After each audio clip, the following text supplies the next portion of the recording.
Good evening, folks. Back here at Amber Lake for one more night before I prepare to embark on Ladoga Lake for the first time on the next stream. Hey, Canadian. I'm gonna get some lines in the water. So I've been playing with my mic position and a few audio settings to hopefully fix the fuzziness that we were getting on my voice in the past. So let me know if you're getting any background noise or anything like that, because it's trying to fine tune it as best I can.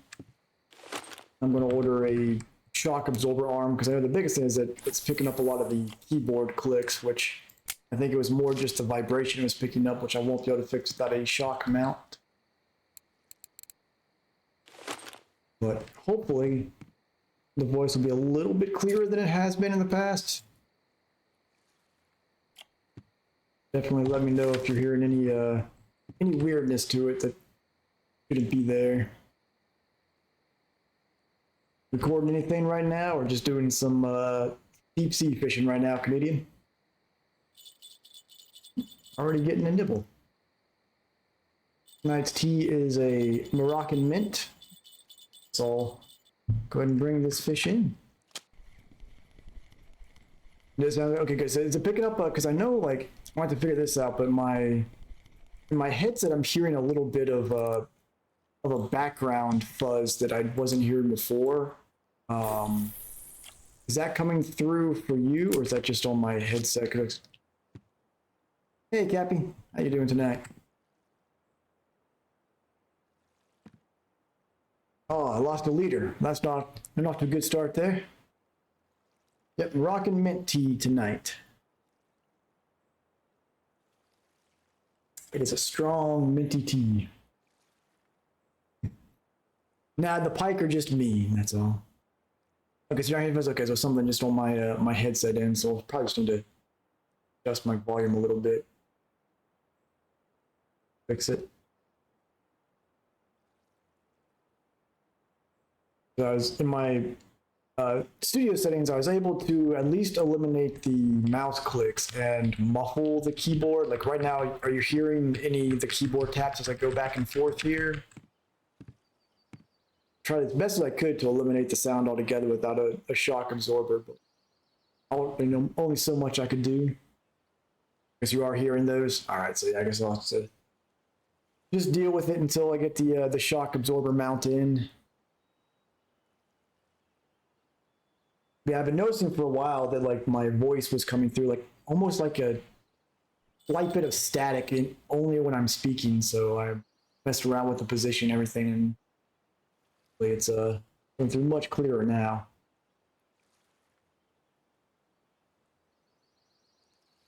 It should be a lot better once I get the shock mount up. I can change the diaphragm setting on my mic so it's sort of a shotgun mic style.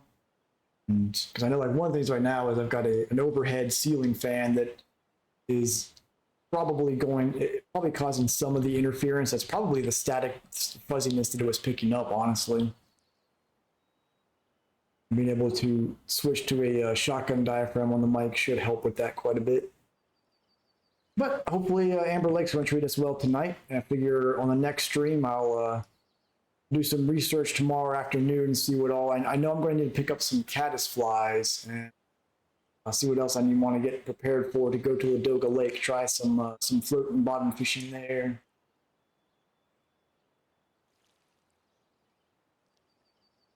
And then we'll plan, hopefully, possibly this weekend, to do the float competition.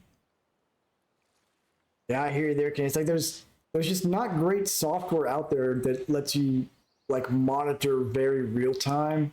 I'm using OBS Studio for streaming, and the monitoring they have on there. There's like a few millisecond delay, even with the delay syncing turned off. So when I'm trying to monitor it, it's like I'm picking up that little bit of latency there that just makes it really hard to narrow down any issues.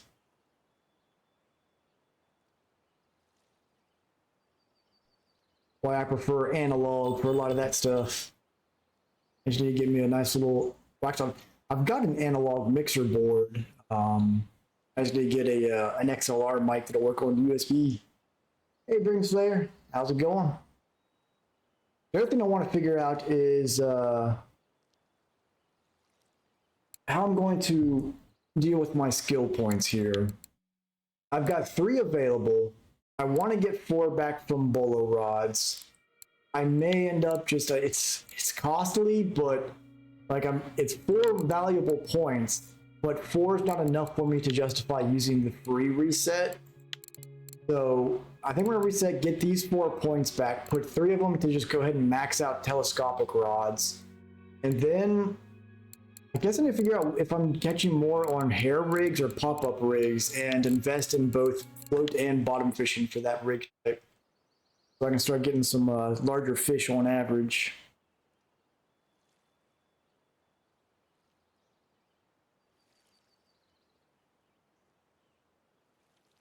I foolishly threw those 4 points into bolo rods, thinking that it'd be worth. Actually, honestly, though, at the same time, I also kind of want to take the points back from simple bottom rig, which would be another 3 points. I don't know. I have to give that some thought. But I feel like now that I'm using a float rod more for what I can use for simple bottom rigs, I'd rather just move those points over to one of the carp rig types.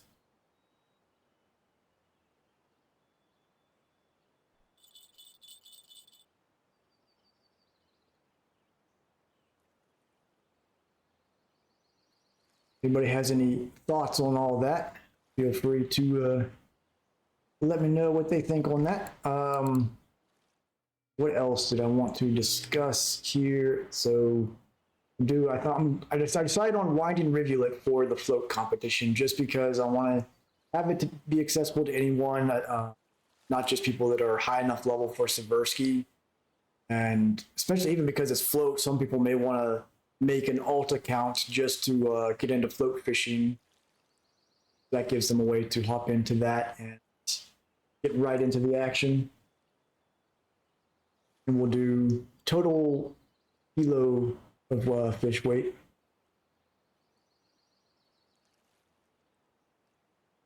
Yeah, that's the tricky part, is that eventually I wouldn't mind investing in lure making, but that's really far away. Yeah,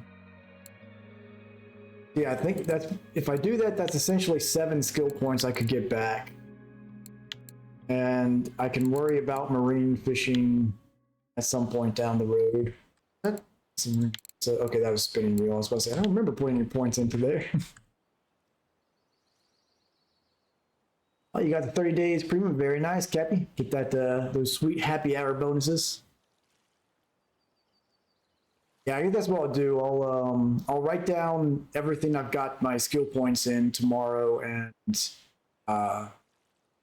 figure out that, like, I know I'm going to take back simple rig from bottom. I'm going to take the bolo, so that's 7 points, and then I can put 3 into this, and maybe do like I'll have 10 points. Or no, I have a few points left over after that, and I can figure out which rigs I want to invest those into. Seems like the bite rate here today is a bit slow. Yeah, since my appointment today kept me out of action for the evening, I didn't have a chance to really do enough research on the Ladoga Lake stuff to do that on stream tonight. But I should have fun doing that. I always enjoy my first visit streams.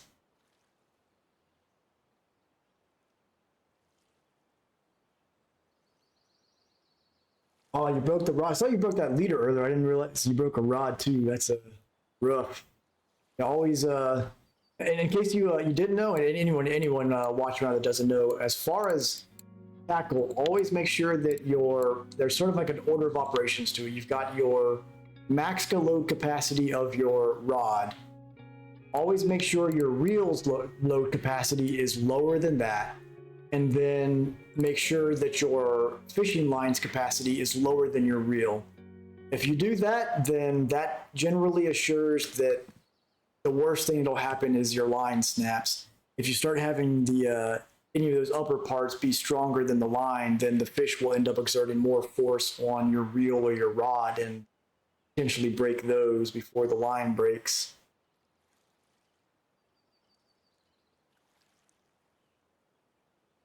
Lessons learned the hard way. It's the same on One Fishing Planet. Where you learn that, you'll definitely lose it. So snags. I complain about this a lot on the channel. Snags is like the one sore point of Russian Fishing 4 that I really think they need to just get rid of, because I'm at the point where if I get a snag, I just relog. It's just not even worth trying to fight it. I hate them. I think the mechanics for them are implemented poorly. They're frustrating. They just need to. I think they should just get rid of them. Could be a controversial opinion. I don't know. They're just they're very annoying.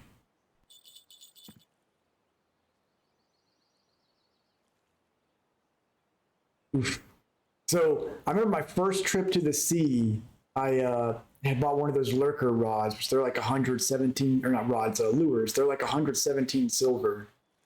And shortly into the stream, I did not realize that the rental rod did not have the leader installed by default. So I lost that that lurker very quickly. That was a painful lure to lose. Because they give you a pretty good leader with the rental equipment. It's just for whatever reason it's not installed on the rig setup by default.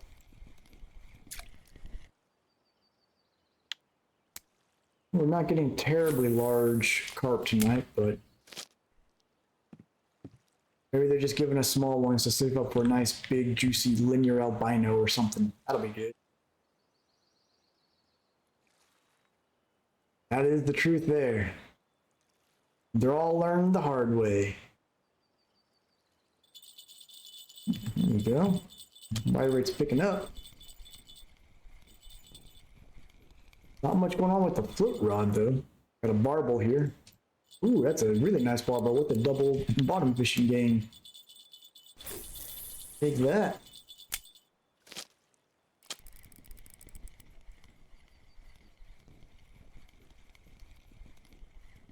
Another common. Hey, another bottom game.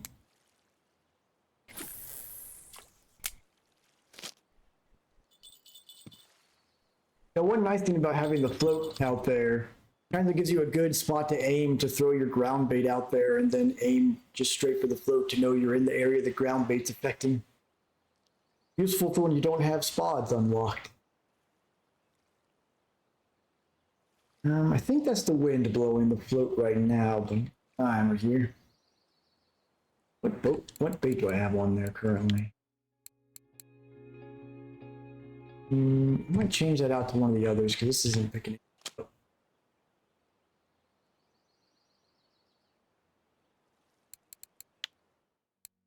Go to mussels and fruit. Old mussel dip. All mussels. So I know, I think Ladoga is really good for trolling. I don't know about like spitting from the shoreline or anything, but I know it's a good trolling lake. So if you can do some spinning that way. I have no clue what lures or anything to go. That's always part of my first trip to a location is going through the all-time and weekly records to see what kind of tackle is useful out there.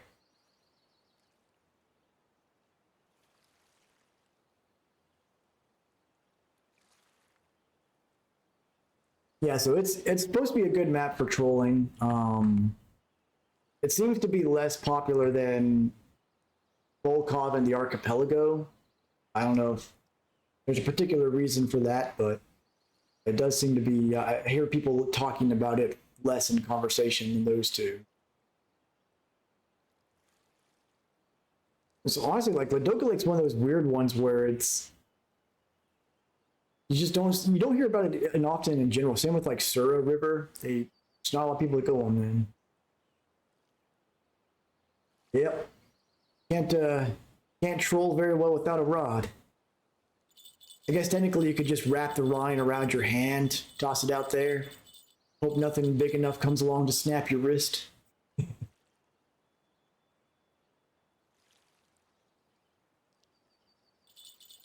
There we go. Looks like it's probably going to be a small fish, whatever's going after this. Little tickle action here.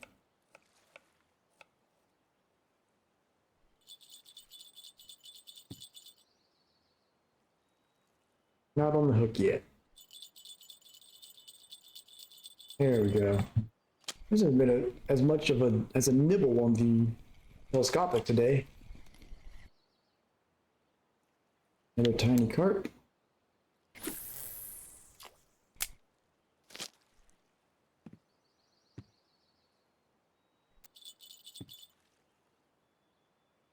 Yeah, you know, actually, I don't know what size fish are out there. I think it's like char and salmon. So yeah, you'll definitely want something better than 14 kilo. Like 14 could technically handle it, but they'd be really long fights because you'd have to use a reel that's less than 14. Those would be long and drawn out with those kind of fish. So finally got something going after the float.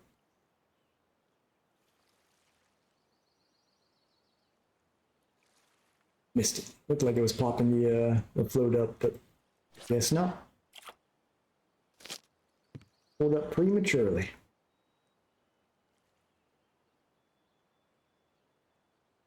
Oh, I see old Floater Live is out there doing some telescopic fishing in Seversky. Usually see him pop up on the weeklies doing telescopic stuff.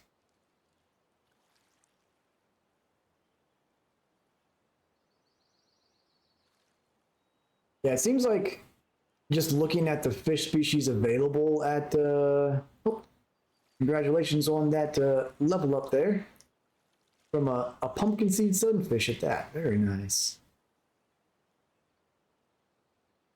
But yeah, it seems like Ladoga Lake for trolling is like a mix of quarry and Volkov because you've got the salmon that you'd find at Volkov, you've got the char you'd find at quarry. Interesting.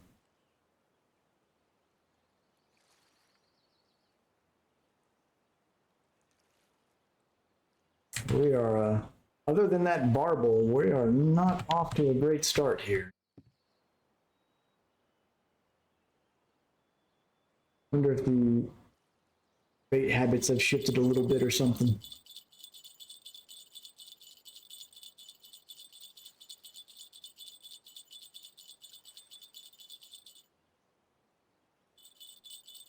I'm also convinced now that the black line I have on this affects my bite rate because I'm at the point where literally the only difference other than the reel between these two setups is line color, and this rod always gets a higher bite rate. A little common carp there.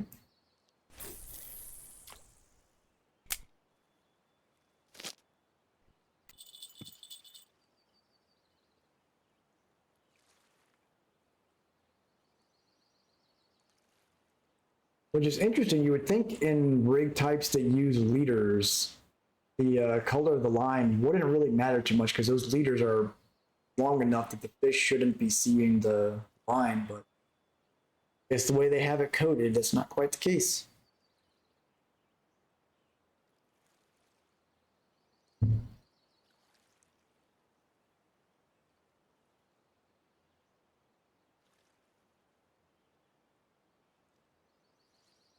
Like we've got Wild Ape out at Quarry doing some ultralight fishing. Got some lake trout and Vindus out there.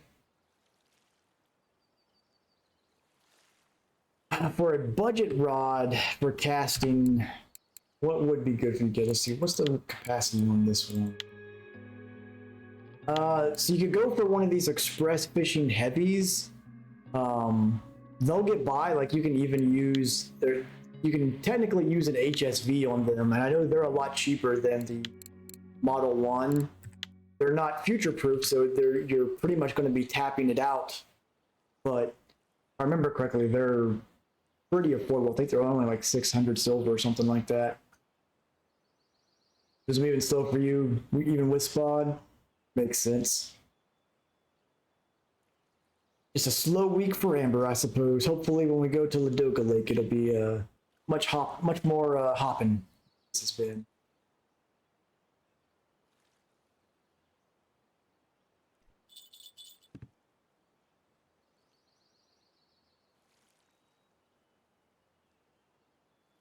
Yeah, that's what I would recommend, Cappy. Until you can, since you need something to fish with to start getting money back, I would look into those express heavies.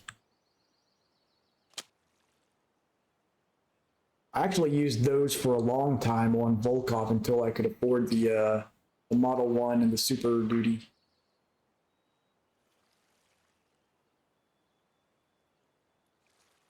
Still going after this thing? Yep, okay, still nibbling.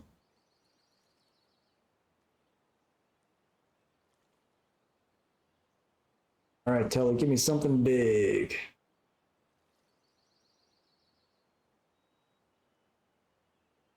Oh, you're looking for one for like ultralight tackle? Yeah, getting one with a low test rating for.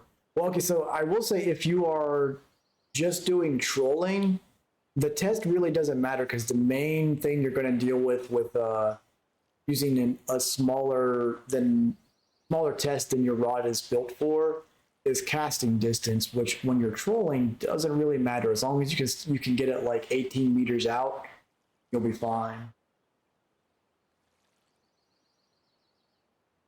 Okay, so yeah, if you want to be able to cast, then that's definitely something to take into consideration. It just gets once you start getting those that can handle those light lures, it gets expensive to have anything high capacity.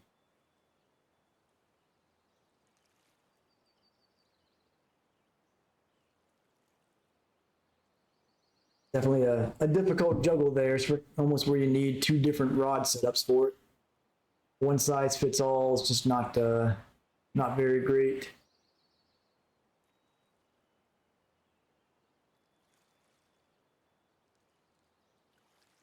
Which I guess is one area where float fishing and bottom fishing kind of shine over spin fishing is that your rods are kind of more of a linear progression, whereas with spin fishing, there's a lot of horizontal progression where you need a good light, you need a good ultralight, you need a good heavy duty, you need a good like fast action rod. So you end up spending a lot more on rods than you do with other fishing types.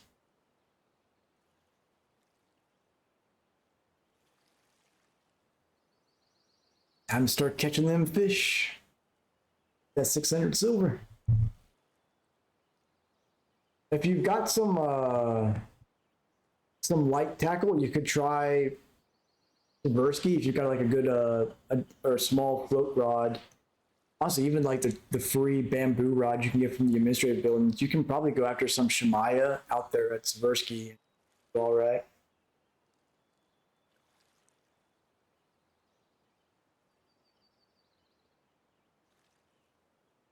Yeah, with those Shemaya spots, you can get the silver pretty quickly, honestly.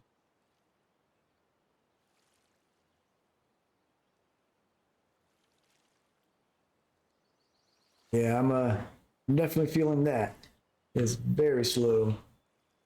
Something going after this.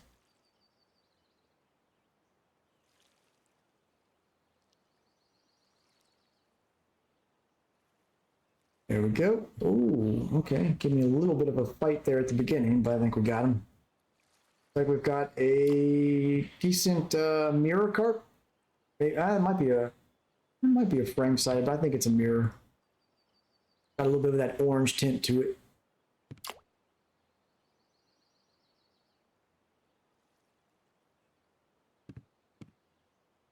There we go. 8.6 kilo, not too bad. 17,000 XP for it.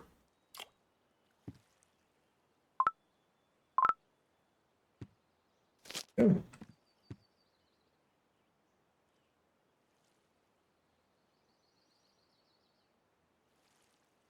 Turning through level 27, we're about a third of the way through now.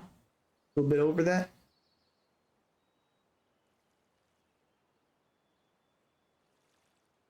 Not bad at all. I'm still not sure how much I'm looking forward to the archipelago just because I'm enjoying float fishing so much and I don't know how much how realistic it is to do any float fishing at the archipelago where there's just those like two little tiny islands.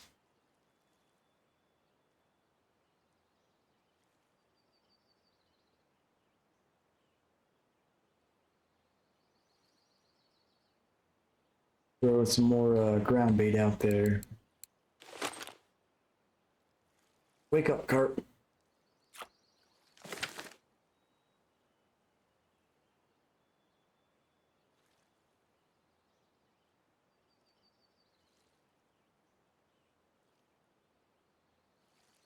Yeah, I do think that we'll see some improvements once I do the skill point reset and get the points into these rigs.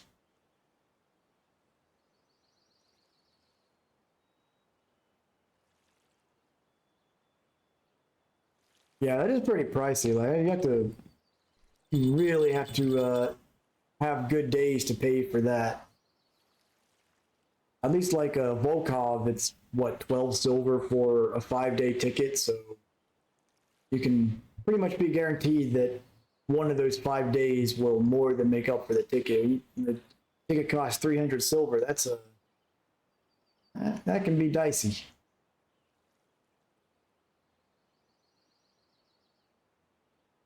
Although I guess if I'm just fishing from the island that you start on, I don't need a boat ticket.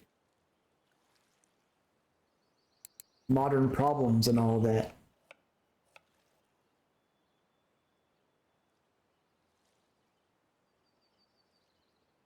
There you go with another fish getting away. You know, I gotta call it out every time I see it. See, at least with float fishing, every now and then one will somehow hop off the hook when you're pulling out of the water. But generally, you just miss the hook setting, so no one else can see your shame. Unless, of course, you're streaming it, then everybody can see your shame as you miss the fish left and right.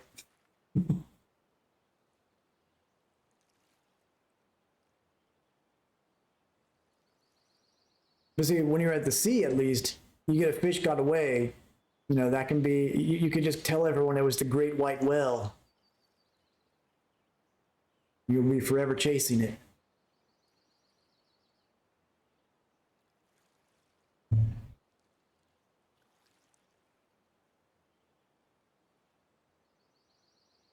This is a terrible bite rate. We've almost gone through the whole day and we've got 8 fish.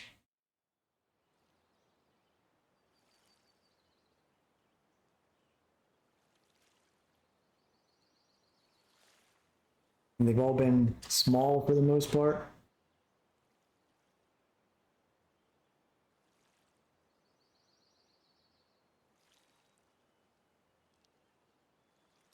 This sounds like a good opportunity to scoop. Hey, we got all 3. All right. No bites at the winding right now either. Guess it's just a sleepy fish day.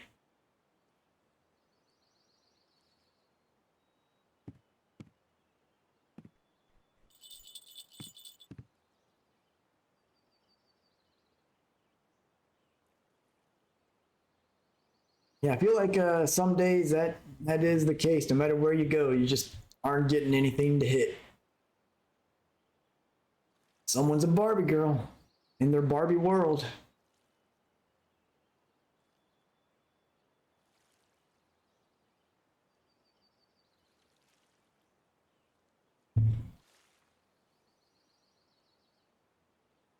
And we've got one of the venues out my way today. Didn't even realize they were playing there, but they've got the Offspring and Sum 41 and who else is playing.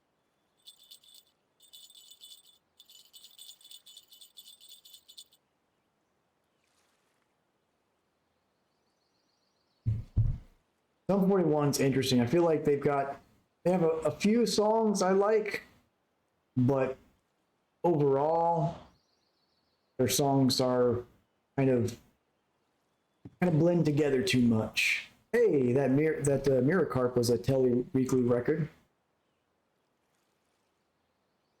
Love to see that.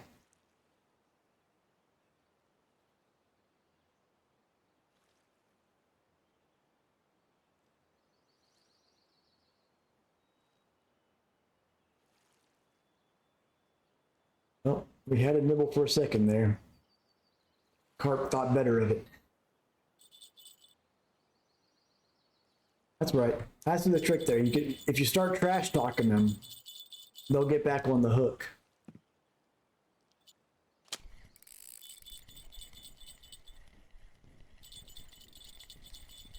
What do we got? It's like another common carp. Yeah, 5 kilo. Not terrible. Worth some silver at least.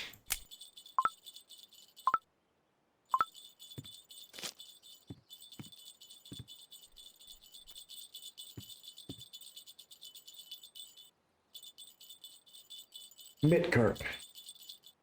Go all the way. Just eat the hook.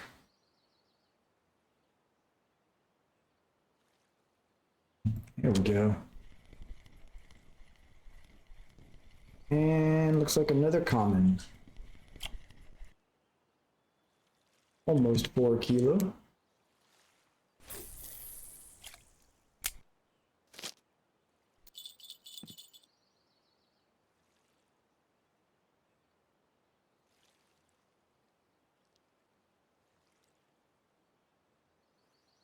Yeah, those Donus roughs, if you get it, basically any of them that are over 100 gram end up paying really well.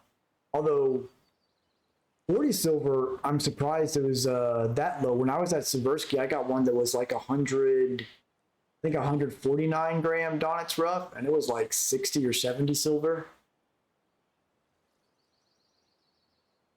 But they are a valuable fish. That's what's nice when you get those rare species fish, even if they're small, they pay out well.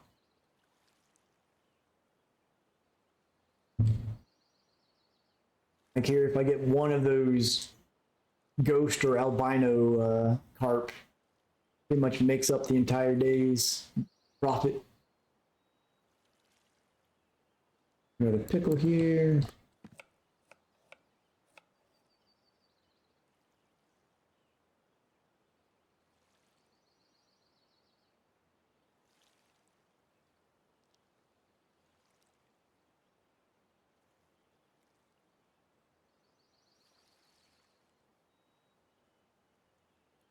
Anybody seen this new A24 movie that's out called Talk to Me? I've been hearing good things about it, which I'm not surprised. A24, like the worst movie A24 puts out is generally better than most of the best movies the other major studios put out. They're put out really solid work, but I've been hearing a lot of good things about this, even from other filmmakers are praising it, which is rare for a horror film, but there's one genre that A24 especially is great at, it's horror.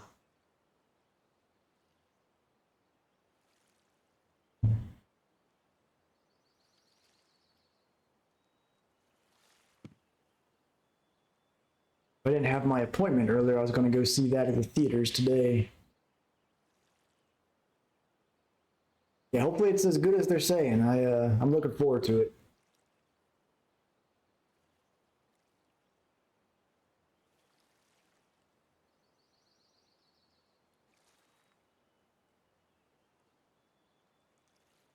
I also saw that Mike Flanagan's House of Usher is going to be his last series on Netflix.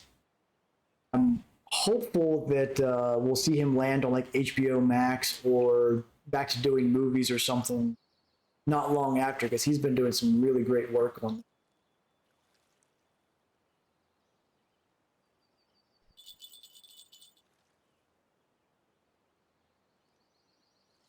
It's weird. The horror genre used to be like where you mostly just had trash movies and schlock back in the day, and now like most movies that are actually really well made are in the horror genre. Weird. Interesting shift to watch over my lifetime.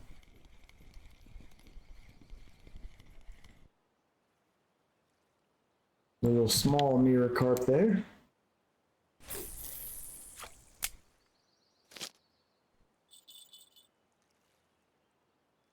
I'm just glad we're back to having the horror movies R rated. That was, I think, one of the weak points in the film industry was from like all through the mid 2000s and even through the mid 2010s.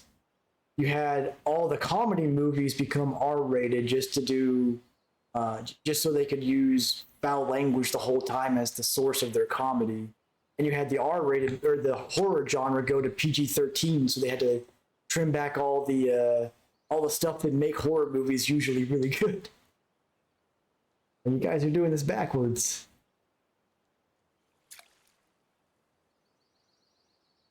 We got a small common here.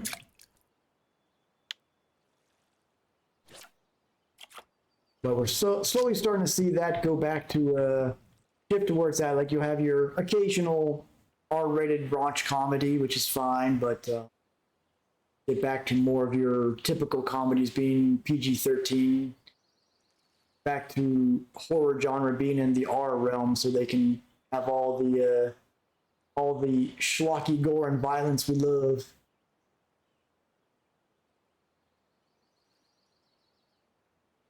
Which that reminds me, there's something while you're on here, Canadian, since I know you're a fan of good horror movies.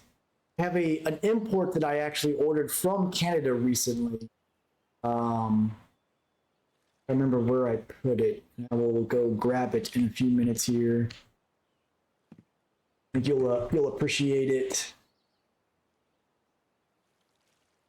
Let the screen stay on, but I will turn my camera and mic off. Just like I'm gonna go grab that, and I'll be right back.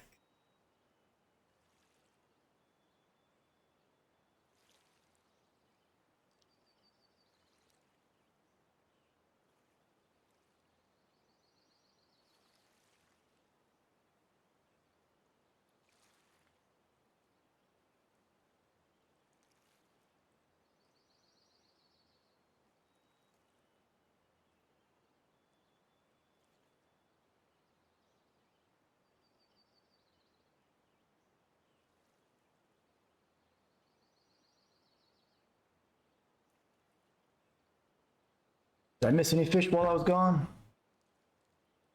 So, I had ordered this from Canada. Special import, took forever to get through customs apparently, but if you've never seen this movie, it's great. This is a VHS copy, a brand new in the year of 2023 VHS of Turbo Kid. They had like some limited edition runs. They made this, if I can get it centered on the camera correctly here. But hold it back a little bit. But one little collector's item that I picked up not too long ago. Great movie. If you're into schlocky gore, you'll love it. And it's even giving us pretty sweet little story and everything to it. Yeah, I love it. I picked up the Blu-ray and I saw that they had these collector VHSs. I was like, okay, I gotta order one of those.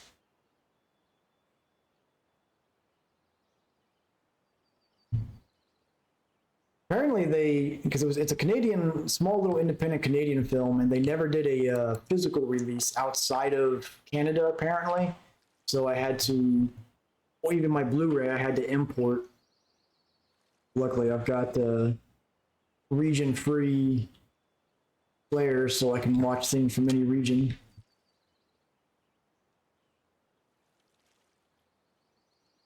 Something biting pretty hard on the telly here. An opportunity to set the hook.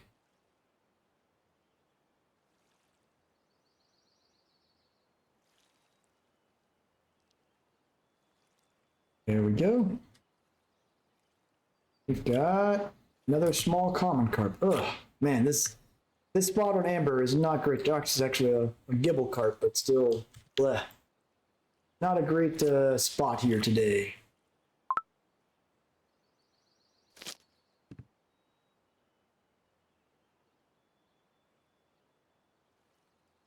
That they do, especially like in the early 90s, they had a lot of their own low budget action films they did up there. There's a lot of great little classics in Canada.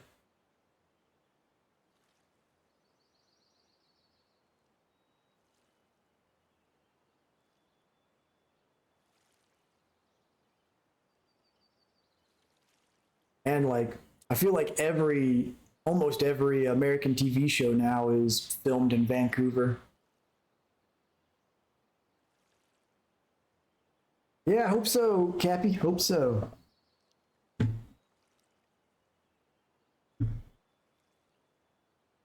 Just one of those slow days on RF4.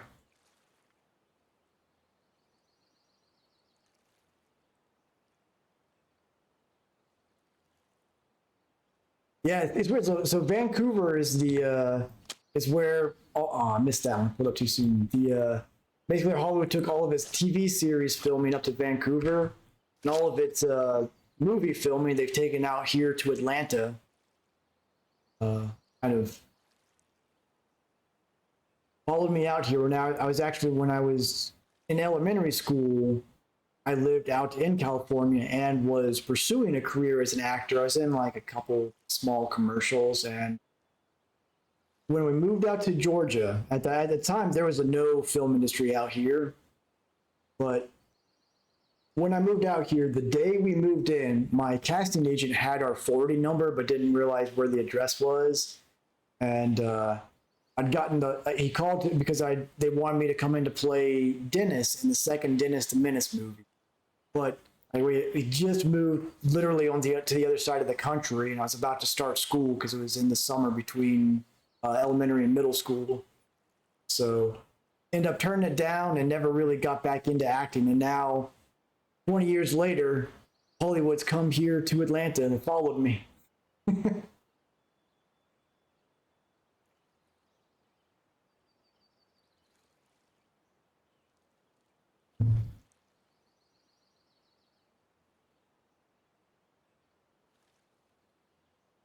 Yeah, there's a lot of reasons the film industry has moved out here. The tax benefits is a big one, but there's also a much wider range of locations they can film at now. That they kind of ran out of variety out there in California because it's gotten so, at least in the areas that they were filming, have gotten so metropolized that if you weren't filming an urban environment, you had like Grant Park. That was about it.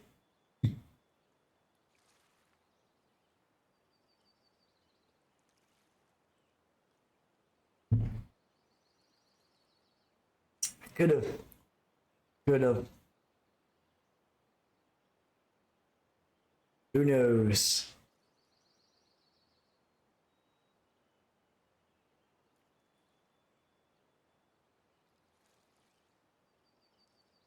Yeah, it's weird. Once I think like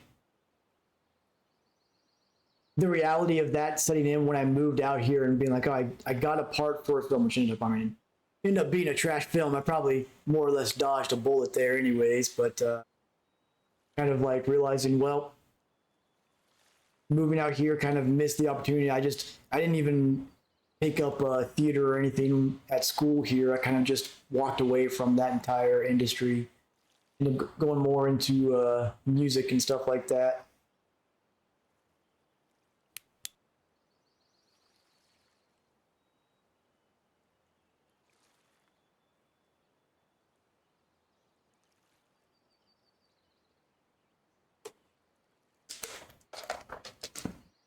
And then it all followed me back here.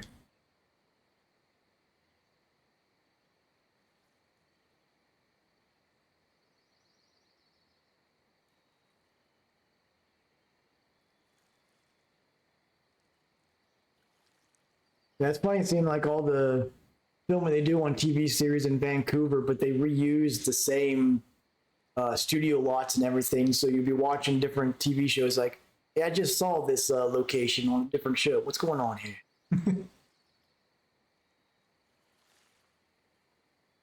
Oh yeah, it's all the most major films are, if not done entirely in Atlanta, they're done a significant percentage of it is filmed in Atlanta now. We have a bunch of huge studios, and a lot of the directors and everything have moved out here.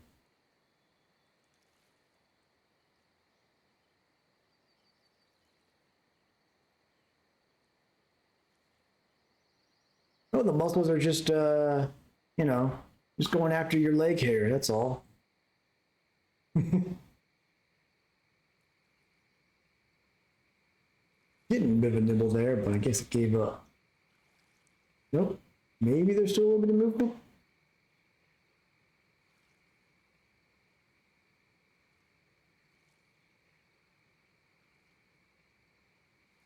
What's a little frustrating about Atlanta becoming such a big filming industry, though, is that it's attracted a lot of people to the state, which has really led to kind of more development than the suburban areas were ready for. So with the traffic, just it's a complete nightmare everywhere you go now.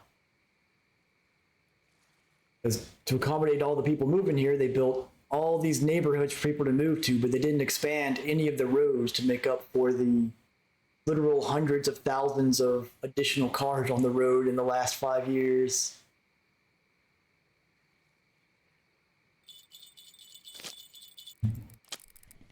Here we go. Like another common cart.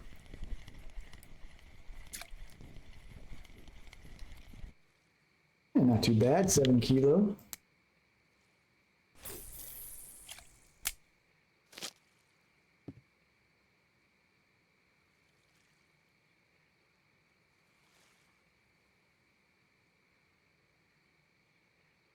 Guess whatever was nibbling on that before gave up.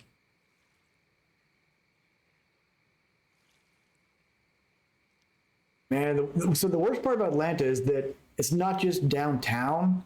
It's basically the metro Atlanta area is like 100-mile radius around the city.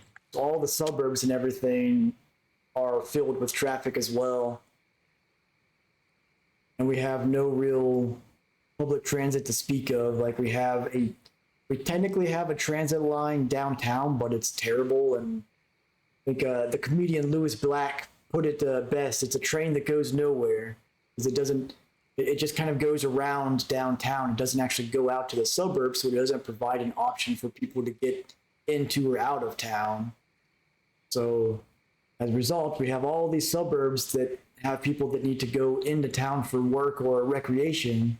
So you've got these millions of people on the road that it's just terrible.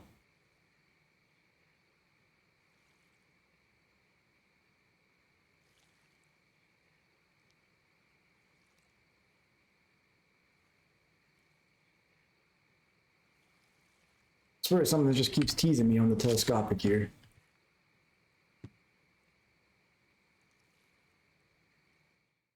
$14 fish caught so far. They're mostly all small. Well, last night was our best night at Amber. I think tonight may be one of our, well, definitely not our worst. Our first time here, that was the worst. Couldn't catch anything.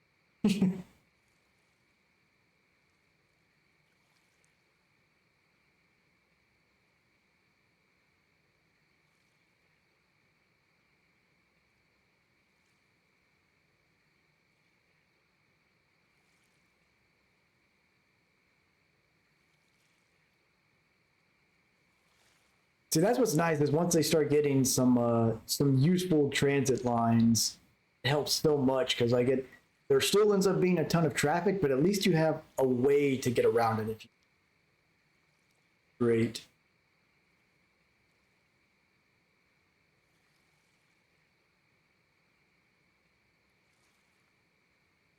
It's funny, there's always man, someone's got a 6.5 kilo barbel on a telly out here. Very nice. You always hear like the trope that traffic in New York City is miserable, but honestly, like compared to Atlanta, it's really not that bad, and it's because you have all the transit options up there, so you don't have to drive. Atlanta is so miserably laid out that even if you live downtown, you have to drive everywhere you want to go. So it's stupid.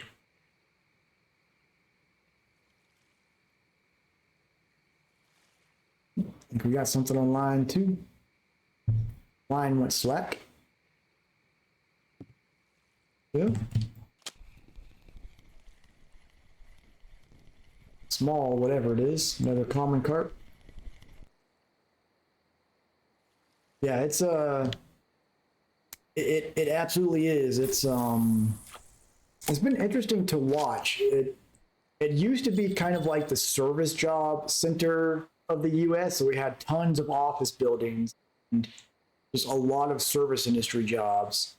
There's actually a really cool quote. I'll butcher it a little bit here. I can never remember the full exact quote, but it was something. It was basically comparing different cities and what they're known for. They're saying, Detroit's known for its automotive industry. Wisconsin is known for its furniture industry.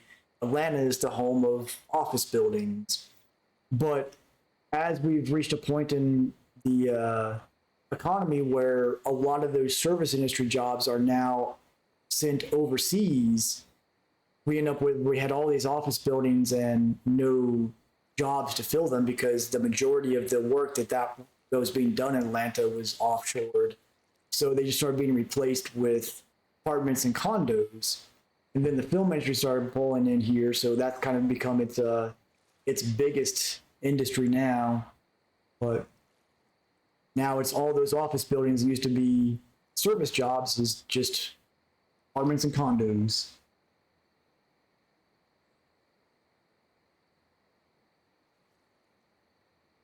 It is a very, very busy, very, very trafficy city. Got a great airport though. Absolutely the best airport in the US. I haven't been to enough international airports around the world to say for sure, but if it's not the best in the world, it's up there. It is an awesome airport. I think it is actually the busiest airport in the world as far as like total number of flights and passengers.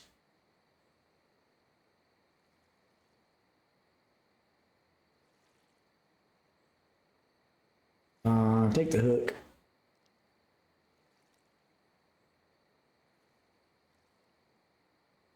Pulled up too soon. It's really hard to tell in the darkness how how much of the bobber is moving on the bottom.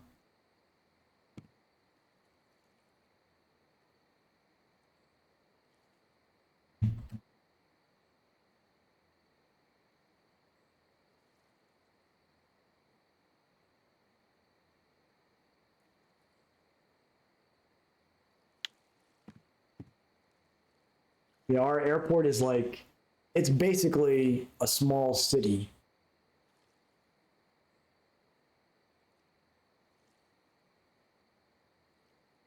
Yeah, I actually, when I was younger, I lived for a couple years on the outskirts of Columbus. There's a little town called, what was it? It's like between Dublin and Ohio, or Dublin and Columbus in Ohio is where I lived. It wasn't quite downtown, but very close. That was a long time ago, though. I'm sure it's changed dramatically since I've been there.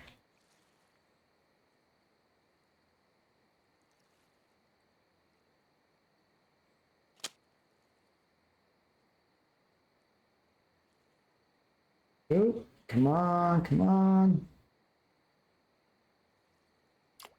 Dang it. I really need to get to invest in one of those glowing floats so I have a better visual of what's going on at nighttime.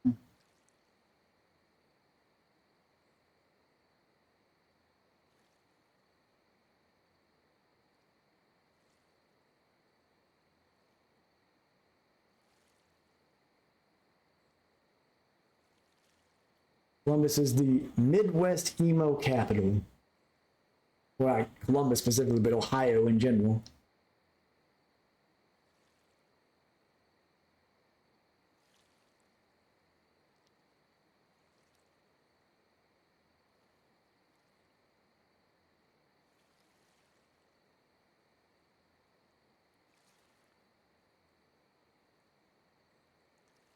Now, one place that is really cool in Ohio, I can't remember the name of the town, but they have some Amish country up there. And there's a cheese place up there, or cheese manufacturer. I don't know if manufacturer is the right word, but cheese maker. It's called Heine's Cheese, and they have some of like I'm not even much of a cheese person, but they have some amazing cheeses there.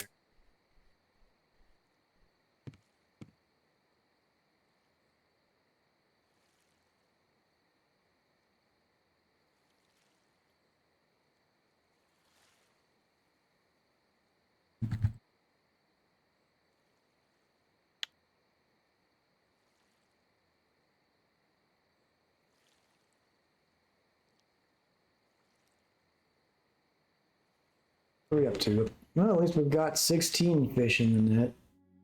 Ugh. I don't even think we're gonna break 100 silver tonight.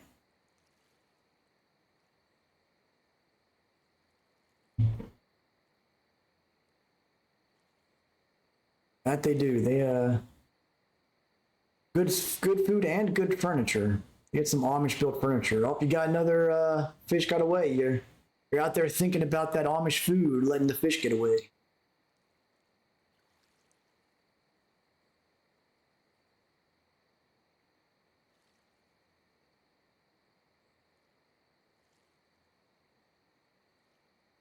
I always get a laugh out of old. I don't remember what movie, what year it was made. It was around like 2008, 2010 ish. But a little movie called Sex Drive had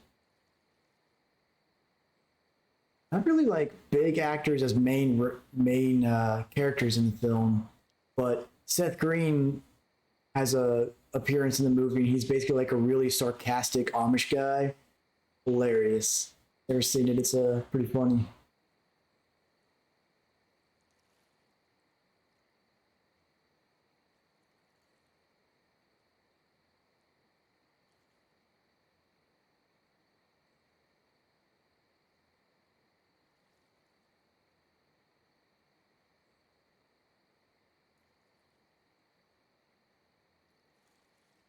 Boy, this bite rate. Something else.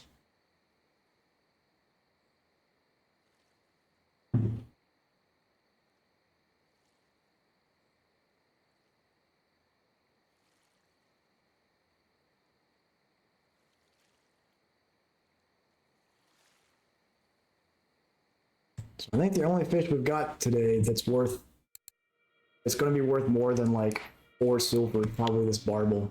Terrible. Let's hope that when I go to Ladoga tomorrow, it's much better.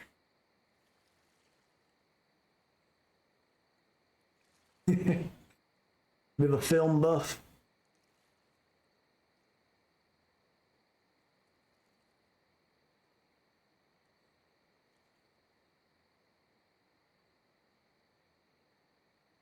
So we got an ad break coming up in about 30 seconds here. I'll be fishing through that, or you guys better put watching nothing bite through that. But hopefully we'll get something picked up here soon.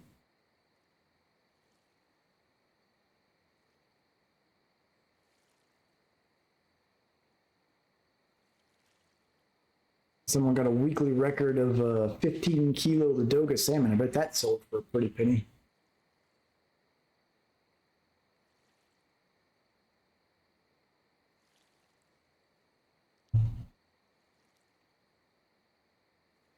I think it's safe to say that this, well, I'm not going to say the spot is dead on Amber. I think I'm going to go with my previous observation that Amber appears to be like Volkov, where it seems to be every other day. You'll have a really slow day, and the next day will be great. Last night was my best night on Amber so far.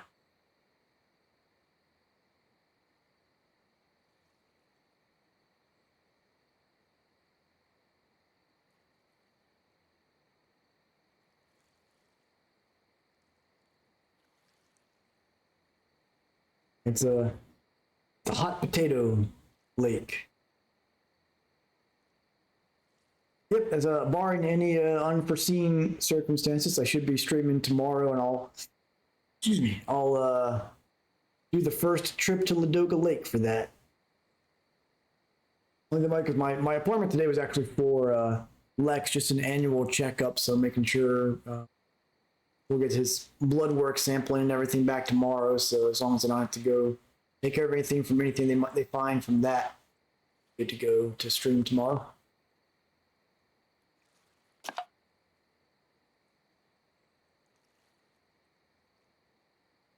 Or Saturday, not Sunday. Yeah, I can do we can do Friday or Saturday, whichever works best.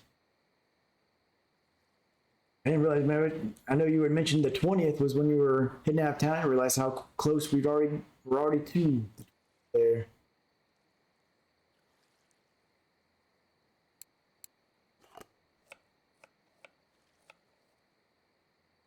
Yeah, we'll while I'm touring Ladoga Lake, I'll start getting things together to put that float competition up for Friday or Saturday. Let me check my calendar right now and make sure I don't have anything going on either of those days. Looks like I am clear, so we can definitely do that. Not a problem.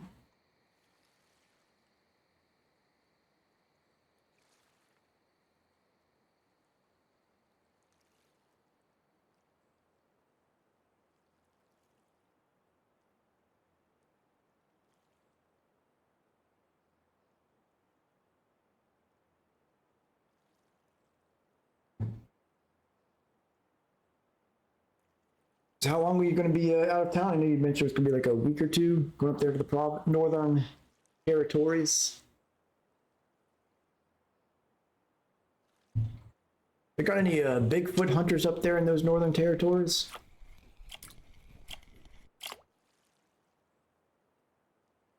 There's a roach. Daggone roach. My bait's too expensive for you guys to be getting on there.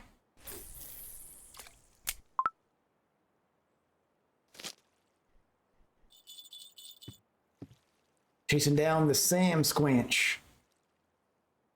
No, reference to another great Canadian film product, Trailer Park Boys.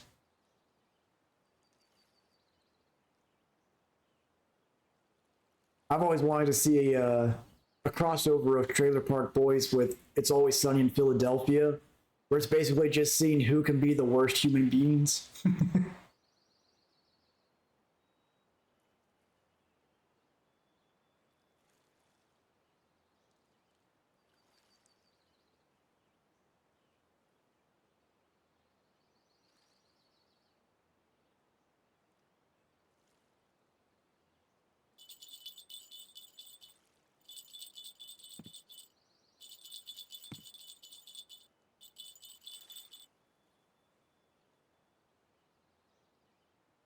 Oh, here we go. What do we have here? Another tiny mirror carpet, looks like. It's terrible.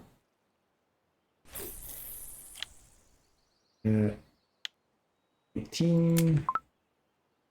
Give a couple more minutes, see if something decent bites, and then we'll trade these suckers in.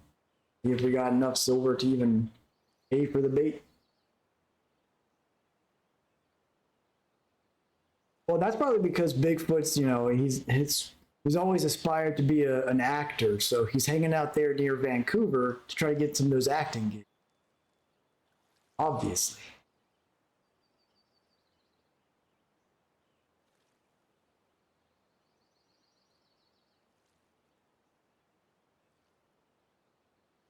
Some of those lakes up there in the northern territories near Alaska, they've got some of those ridiculously huge sturgeon that look like basically whales. Those are pretty cool.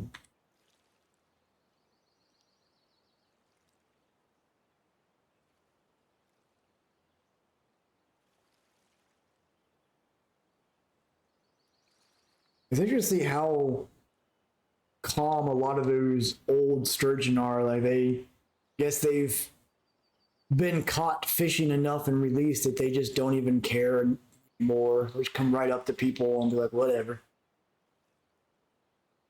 Ooh, someone got a 16.6 kilo quarry char on a telescopic.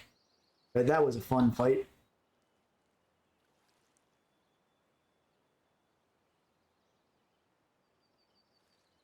And also probably worth a heck of a lot of silver and XP.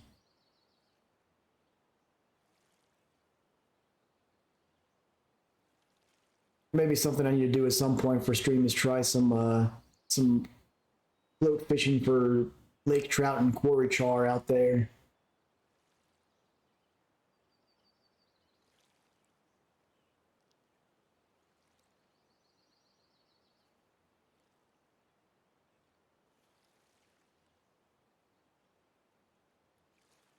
It doesn't seem like the bite rate's picking up much here.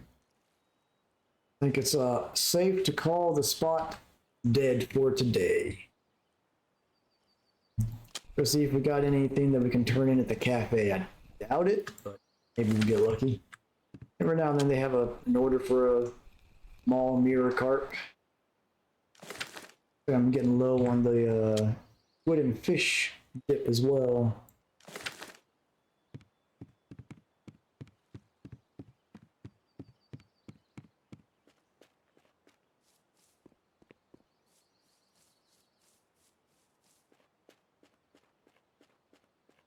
I think I saw like one episode of Walking Dead, but never sat and watched all the way through it. Anything?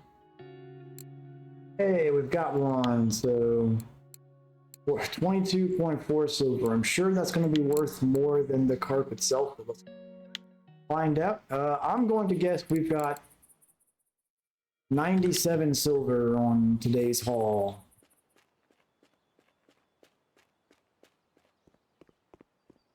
Yep, yeah, Walking Dead. Most of it was shot in Georgia.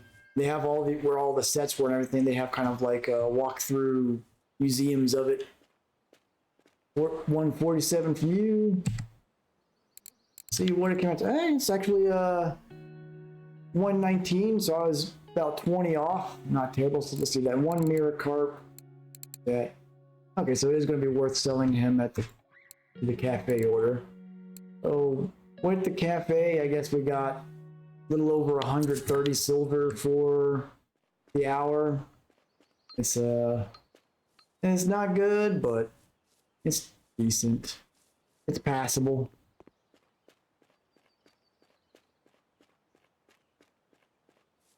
Getting the extra 10 silver from this certainly helped.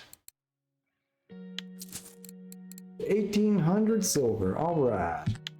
So yeah, tomorrow I'll do some planning during the afternoon, figure out what all I need to do to get ready for Ladoga Lake. And barring any unforeseen circumstances, I will plan to stream the first visit to the lake tomorrow. Go after some of those ripus and free spine, stickleback, all that kind of stuff. And also look into doing my point reset, get some rigs leveled up, and make finalize the planning for the float competition this weekend. With that said, I'm going to go ahead and wrap things up, do our nightly end of stream scoop to get all three. Just a bloodworm, 1 out of 3. Terrible. Bad omens all around. Anyways, I hope everybody has some good fishing and a good night. Those of you over in Europe, hope you have a good day, and I will catch you all next time. Take it easy, folks.